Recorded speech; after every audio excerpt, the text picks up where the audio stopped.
மீண்டும் யார் வருவார்கள் என்பதை அந்தந்த தொகுதி மக்கள் தீர்மானிப்பார்கள் என்பதை நான் யாரும் குற்றச்சாட்டாக சொல்லவில்லை.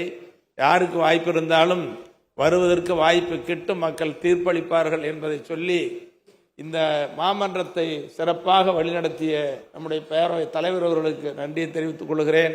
அதே போல எல்லோரையும் அரவணைத்து எதிரும் புதிருமான கருத்துக்கள் வந்தாலும் கூட இதை ஏற்றுக்கொண்ட மனப்பக்குவம் படைத்த நம்முடைய முதலமைச்சர் அவர்களுக்கு மீண்டும் நன்றியை தெரிவித்துக் கொள்கிறேன். அதோடு ஒரு நாடு நல்ல நாடாக திட்டத்தை, கொள்கை திட்டங்களை வகுப்பது, செயல் திட்டங்களை நிறைவேற்றுவது, அதனால் மக்கள் வளர்ச்சி பெறக்கூடிய வகையில் இயற்றலும் ஈட்டலும் காத்தலும் காத்த வகுத்தலும் வல்லது அரசு என்று வள்ளுவர் பெருந்தகை சொன்னாரே, அதற்கு ஏற்ப நம்முடைய முதலமைச்சர் அவர்களோடு அமைச்சர் பெருமக்கள் எல்லாம் சேர்ந்து, குறிப்பாக நிதியமைச்சர் அவர்களும் இந்த வரவு செலவு திட்டத்தை நாங்கள் தொடர்ந்து வலியுறுத்தி வேளாண் நிதிநிலை அறிக்கை எல்லாம் சமர்ப்பித்த இந்த அரசு அமைச்சர்கள் எல்லாம் என்ன செய்தீர்கள் என்பதை எல்லாம் பெருமையோடு எண்ணி பார்க்கிறேன். ஆகவே அமைச்சர் பெருமக்களுக்கும், இது அமைச்சர் பெருமக்களிலே இள வயதாக இருந்தாலும் நான் எல்லாம் ஆவலோடு எதிர்பார்த்த பொறுப்பேற்றிருக்கிற மாண்புமிகு துணை முதலமைச்சர் அவர்களுக்கும் நன்றியை தெரிவித்துக் கொள்கிறேன். எதிர்கட்சி முதல் வரிசையில் இருக்கிற கட்சி தலைவர்கள், ஒட்டுமொத்தமாக இந்த மன்றத்தில் இருக்கிற அனைத்து சட்டமன்ற உறுப்பினரான அன்பு சகோதர சகோதரிகள், நீங்கள் எல்லோரும், நாம் எல்லோரும் நலமோடு வாழ வேண்டும், உடல் ஆரோக்கியமோடு வாழ வேண்டும், நீடூழி வாழ வேண்டும் என்று நெஞ்சார்ந்த வாழ்த்துக்களை தெரிவித்துக் கொள்கிறேன். அதோடு இந்த அவையிலே நிறைவேற்றக்கூடிய சட்டங்களை, திட்டங்களை எல்லாம் நிறைவேற்றுகிற நம்முடைய அதிகாரி பெருமக்கள், தலைமைச் செயலாளர் உள்ளிட்ட நிதித்துறை செயலாளர், முதலமைச்சர் செயலாளர்கள், ஒட்டுமொத்த தமிழ்நாட்டினுடைய அரசு துறை செயலாளர்கள், துறை தலைவர்கள் உள்ளிட்ட ஒட்டுமொத்த தமிழ்நாட்டு அதிகாரிகளுக்கும் நன்றியை தெரிவித்துக் கொள்கிறேன். தமிழ்நாட்டு மக்களுக்கும் நன்றியை தெரிவித்துக் கொள்கிறேன்.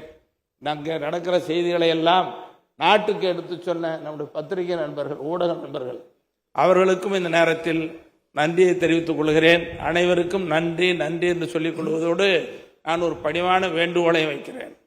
நிறைய திட்டங்களை சொன்னதாக சொல்லுகிறீர்கள். இன்று நாட்டுக்கு உணவளிக்கும் முதல் தொழில், ஆதார தொழில் வேளாண்மை. காலையில் விவசாயிகள்லாம் சொன்னாங்க என்கிட்ட, நீ ஏதாவது பேசுறதுக்கு வாய்ப்பு இருக்குமான்னு சொன்னாங்க. இல்லை, இருக்காதுன்னு நினைச்சேன். ஒரு வாய்ப்பு கிடைத்ததுனால இந்த விவசாயிகளை எல்லாம் பெற்ற கடனை தள்ளுபடி செய்வதற்கு ஆவணம் செய்ய முடியுமா என்பதை ஆலோசிக்க வேண்டும். அதே நேரத்தில் நாட்டின் மக்கள் தொகையில் சரிபாதியாக இருக்கிற பெண்கள், அவங்கள் முன்னேறினால் நாடு முன்னேறும் என்று மகளிர் உரிமை தொகையெல்லாம் வழங்கி கொண்டிருக்கிற அரசு இந்த மகளிர் சுய உதவி குழு கடன் தள்ளுபடி செய்ய முடியுமா என்பதை ஆலோசிக்க வேண்டும். அதை போலவே ரெண்டுமே தள்ளுபடி பண்ணியிருக்கு, ரெண்டையும் பண்ணியாச்சு. மகளிர் சுய உதவி குழு வந்த உடனே பண்ணிட்டாங்க கடன் தள்ளுபடி, தகுதியானவங்க அவ்வளவு பேருக்கும் பண்ணிட்டாங்க. விவசாய கடனும் தள்ளுபடி பண்ணியிருக்கு. நன்றி. கடன் படிச்சாங்க, வேலை, அது கூட்டுறவுத்துறையில் உள்ள கல்வி கடன்லாம் தள்ளுபடி பண்ணிட்டோம். நன்றி நன்றி நன்றி. ஒட்டுமொத்தமாக இந்த 5 ஆண்டு காலம் இந்த அவையில் சிறப்பாக பணியாற்றிய நம் அனைவருக்கும் நாமே நெஞ்சார்ந்த நன்றி சொல்லிக் கொள்வதோடு, முகம் நக நட்பது நட்பன்று, நெஞ்சத்து அகம் நகம் நட்பதே நட்பு, அந்த அடிப்படையில் நம்முடைய முதலமைச்சர் அவர்களுக்கு நன்றி அறிவிப்பை தெரிவித்துக் கொள்கிறேன். அனைவருக்கும் நன்றி நன்றி. நட்பு வளரும், தொடரட்டும். நன்றி.